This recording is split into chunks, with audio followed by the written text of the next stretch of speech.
पंजाब चुनाव 2027 हर मायनों में काफी अहम है। आम आदमी पार्टी अपनी सत्ता बचाने के लिए कमर कसे हुए है, तो वहीं कांग्रेस खुद को मजबूत करने की जद्दोजहद में। वहीं बीजेपी की बात करें तो पंजाब पर जिसने कभी राज किया ही नहीं, वो भी बंगाल चुनाव जीतने के बाद पंजाब जीतने का कॉन्फिडेंस लिए चुनावी मैदान में उतर चुकी है। लेकिन पंजाब की क्षेत्रीय पार्टी यानी सुखबीर बादल वाली शिरोमणि अकाली दल एक किनारे पड़ी दिखाई दे रही है। एक समय था जब शिरोमणि अकाली दल और बादल परिवार का पंजाब में सिक्का चलता था, लेकिन आज के समय में अकाली दल कंपटीशन से बाहर नजर आ रही है। इस पैकेज में हम बात करेंगे कि आखिर अकाली दल की दशा की वजह क्या है और वापसी के लिए पार्टी क्या प्लानिंग कर रही है। असल में सुखबीर बादल वाली अकाली दल के डाउनफॉल की सबसे बड़ी वजह मानी जाती है बेअदबी के मामले और डेरा सच्चा सौदा से जुड़ी घटनाएं। इन दोनों घटनाओं के बाद अकाली दल के पारंपरिक पंथिक वोट बैंक में भारी गिरावट आई थी। इसके साथ साथ 2007 से 2017 के शासनकाल के दौरान राज्य में नशीली दवाओं के व्यापार, रेत माफिया और भ्रष्टाचार के आरोपों ने भी पार्टी की विश्वसनीयता को बुरी तरह से प्रभावित किया था। आपको बताएं, पंथक वोट और शिरोमणि अकाली दल का नाता 100 साल से भी पुराना और गहरा है। अकाली दल की नींव ही सिखों के धार्मिक हितों की रक्षा के लिए रखी गई थी, लेकिन हाल ही की बात करें तो ये रिश्ता बड़े संकट के दौर से गुजरता दिखाई दे रहा है। थोड़ा इतिहास में झांकें तो पार्टी का जन्म 1920 के गुरुद्वारा सुधार आंदोलन से हुआ था। इसका मूल सिद्धांत मीरी पीरी है। दशकों तक अकाली दल को सिखों की इकलौती प्रतिनिधि पार्टी और सिख धर्म का संरक्षक माना जाता था। शिरोमणि गुरुद्वारा प्रबंधक कमेटी पर भी अकाली दल का वर्चस्व रहा है, जिससे उसके धार्मिक और राजनीतिक दोनों मोर्चों पर मजबूती मिलती थी। लेकिन हाल ही के सालों में अब पंथक वोट बैंक अकाली दल से छिटक चुका है, क्योंकि श्री गुरु ग्रंथ साहिब जी की बेअदबी की घटनाओं और उसके बाद हुई पुलिस कार्रवाई ने पंथक मतदाताओं को बुरी तरह से आहत किया था। और वहीं राम रहीम को माफी दिलाने में कथित भूमिका के कारण पार्टी की धार्मिक छवि को गहरा धक्का भी लगा था।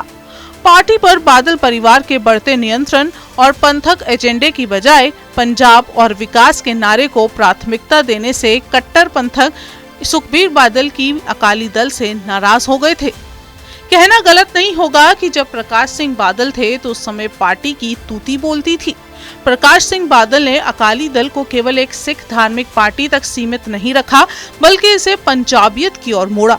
उन्होंने 1996 की मोगा कॉन्फ्रेंस में हिंदू सिख भाईचारे का नारा दिया, जिससे पार्टी को सिखों के साथ साथ हिंदुओं और शहरी मतदाताओं का भी समर्थन मिला था।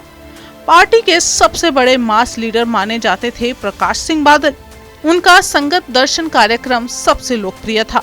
वहां वो सीधे जनता से मिलकर उनकी समस्याओं का समाधान करते थे। वो अपने कार्यकर्ता और जनता के लिए हमेशा उपलब्ध रहे हैं, जिससे पार्टी का कैडर उनके प्रति काफी वफादार था। प्रकाश सिंह बादल ने खुद को किसानों का मसीहा के रूप में स्थापित किया था। मुफ्त बिजली, आटा दाल योजना, कृषि क्षेत्र के कई लोक लुभावन योजनाओं की वजह से ग्रामीण क्षेत्रों में उनका कोई विकल्प नहीं था। लेकिन सुखबीर बादल के हाथ सत्ता आते ही सब कुछ बदल गया। सुखबीर बादल ने राजनीति में कॉर्पोरेट स्टाइल पेश किया। उन्होंने चुनाव प्रबंधन के लिए डेटा, सर्वे और प्रोफेशनल टीमों का उपयोग करना शुरू कर दिया। पार्टी की गतिविधियों को चंडीगढ़ के एसी कमरों और प्रेस कॉन्फ्रेंस तक सीमित कर दिया गया, जिससे जमीनी कार्यकर्ताओं के साथ संवाद कम हो गया।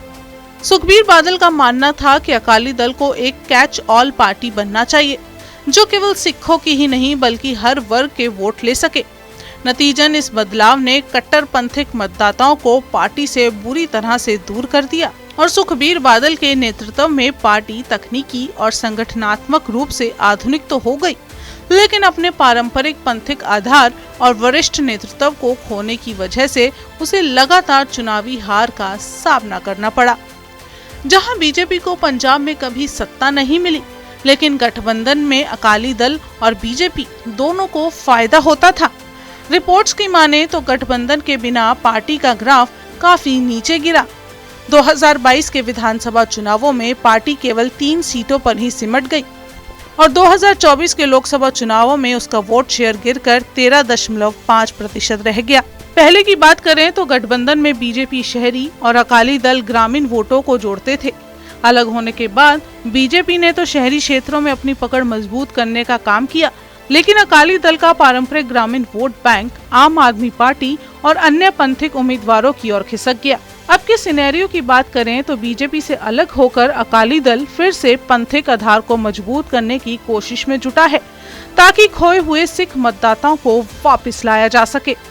बीजेपी अब पंजाब में जूनियर पार्टनर की बजाय 117 विधानसभा सीटों पर अकेले चुनाव लड़ने की तैयारी कर रही है और खुद को राज्य में एक बड़े राजनीतिक विकल्प के रूप में पेश भी कर रही है। सुखबीर बादल के लिए बोलना गलत नहीं होगा कि उनका दौर अस्तित्व के संघर्ष और आधुनिकीकरण के बीच में झूलता दिखाई दे रहा है। सुखबीर बादल का राजनीतिक भविष्य धार्मिक साख की बहाली, क्षेत्रीय गौरव और युवा किसान केंद्रित वादों पर टिका है।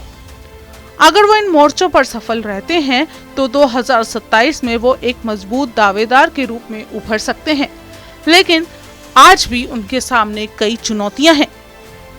देखना होगा 2027 के चुनाव अकाली दल के लिए खुशखबरी लाते हैं या उन्हें और पछाड़ देते हैं।